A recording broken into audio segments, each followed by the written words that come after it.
দুজন উপদেষ্টার কথা আমি স্মরণ করে দিই। আসিফ এবং নাহিদ, এই দুইজনও আমাদের সাথে এক সময় এই মোবাইলের মেয়াদ, মোবাইল যে আমরা রিচার্জ করি, এই রিচার্জের মেয়াদ এবং যে এমবির মেয়াদ না রাখার জন্য ওরাও দাবি উত্থাপন করেছিল, ওরাও আন্দোলন করেছিল। এখন তাহলে এরা তো এখন সরকারের চেয়ারে বসে আছে, ওরা কেন? আমি যদি বলি, আমি প্রশ্ন করি, নাহিদ তো এখন তথ্য মন্ত্রণালয়ে বসে আছে, তাহলে সে কেন আমার মোবাইলের এমবির মেয়াদ সে এটা কেন চেঞ্জ করছে না? এমবির মেয়াদ কেন আছে? ওর টাকার মেয়াদ, আমি আমার টাকায় রিচার্জ করছি, আমার টাকার মেয়াদ কেন থাকবে?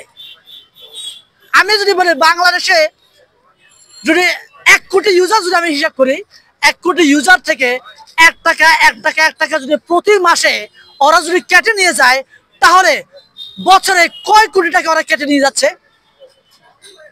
কয় কোটি টাকা কেটে নিয়ে যাচ্ছে? আপনার হিসাব দেন আমাকে। এখন এইরকম একটা সিম কোম্পানি প্রতি মাসে আমাদের কাছ থেকে হাজার হাজার কোটি টাকা আমার কাছ থেকে ডাকাতি করে নিয়ে যাচ্ছে। আপনারা বলেন যে একটা ছেলে ওই যে বাস থেকে মোবাইল টান দিয়ে নিয়ে গেলে আপনার দৌড়ে দৌড়ে ওদেরকে মোবাইল চোর বলে দৌড়ায় পিটান, তাই না? এখন আরে ভাই, ও তো 1500 টাকা বা 10,000 টাকার মোবাইল চুরি করেছে। এখন এরকম হাজার হাজার mobile, lakh lakh mobile, crore crore mobile কেনার জন্য যে টাকা চুরি করে নিয়ে যাচ্ছে আমার গ্রামীণ ফোন, রবি, এয়ারটেল, সিম কোম্পানিগুলো যে চুরি করে নিয়ে যাচ্ছে, এদেরকে কেন আমরা দৌড়ায় ন্যাংটা করে কেন পিটাচ্ছি না? উত্তর আছে আপনাদের কাছে। এত ভাই পেটের তাগিতে সে খেতে না পারে একটা মোবাইল সে ছিনতাই করেছে, অন্যায় করেছে মানি আমি, কিন্তু এর থেকে বড় অন্যায় তো ওরা করেছে আমার কাছ থেকে প্রকাশ্যে দিবালোকে আমার কাছ থেকে ওরা পকেট কেটে টাকা নিয়ে যাচ্ছে। এটা নিয়ে আমাদের আওয়াজ তুলতে হবে। আমি নাহিদের কাছে প্রশ্ন করি, ভাই তুমি তো আমাদের সাথে আন্দোলন করতা যে মোবাইলের এমবির মেয়াদ থাকা যাবে না, মোবাইলের রিচার্জের মেয়াদ থাকা যাবে না, কেন তাহলে তুমি ওই চেয়ারে বসে আজও এই মেয়াদটা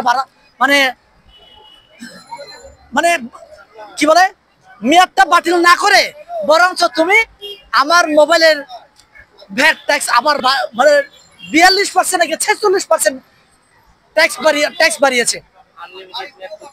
আনলিমিটেড মেয়াদ করতে হবে, এটা আমার টাকা ভাই, আমি যখন খুশি তখন আমি রিচার্জ করব। সে এগুলো কেন বলছে না? এগুলো বলতে গেলে এখন আমাদেরকে বলবে আমরা জুলাই বিপ্লবকে আমরা ধারণ করি না, আমরা যে জুলাই বিপ্লবকে আমরা কি বলে আমরা জুলাই বিপ্লবের কোনো অংশীদার না। তাহলে আমার কথা হচ্ছে, এই জুলাই বিপ্লবে কি শুধু আপনার হাসনাত কিংবা নাহিদ কি আন্দোলন করেছে, কিংবা আসিফ কি আন্দোলন করেছে? আমরা প্রত্যেকে কি আন্দোলন করি নাই?